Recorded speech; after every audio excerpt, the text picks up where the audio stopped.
வா வா கூப்பிட்றாருன்னு பார்த்தா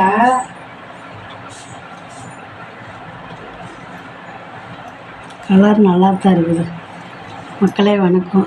நாளைக்கு எங்கள் வீட்டுக்காருக்கு நாளைக்கு பிறந்த நாள். எப்பயுமே வருஷம் பிறந்த நாள் அன்றைக்கி அவர் மொதல் நாளே புது சேலை எடுத்து கொடுத்துருவாரு.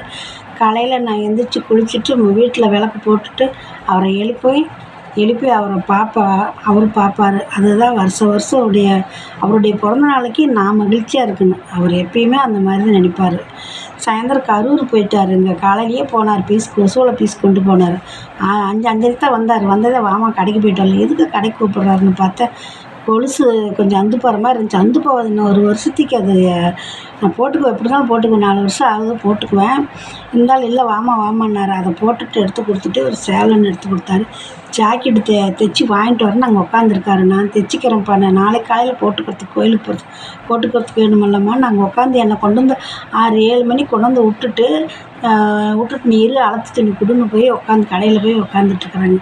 இல்லைப்பா இருக்குது பாவாடைன்னாரு. பாவாடை நான் தைச்ச துணி இருக்குப்பா பாவாடை இருக்குதுப்பா அப்படின்னேன். அது பாருங்கள் எப்படின்னு. இதுக்கு மேலே என்னங்க வேணும்? வேறு ஒன்றுமே வேண்டாம். நகை நப்பு எதுவுமே வேண்டாம். கட்டின கணவன் மட்டும் இந்த மாதிரி ஒரு தகப்ப ஸ்தானத்தில் இருந்துட்டால் எதுவுமே வேண்டாம். பெண்களுக்கு அது போதும். இதுக்கு மேலே நமக்கு என்னங்க வேணும்?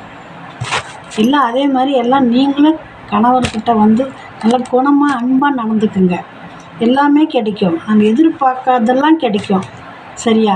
நகை நப்பு ஊடு வாசல் நில நப்பு அதெல்லாம் எதுவுமே கிடையாது. மனசு குணம் வேணும். அதே மாதிரி யாராக இருந்தாலும் அழகை பார்க்காதீங்க, மேல் அழகை பார்க்காதீங்க, உள்ளத்த அழகை பாருங்கள். சரிங்க மக்களே, பாய். நாளைக்கு கோயிலுக்கு போயிட்டு வந்து வீடியோ போடணும்.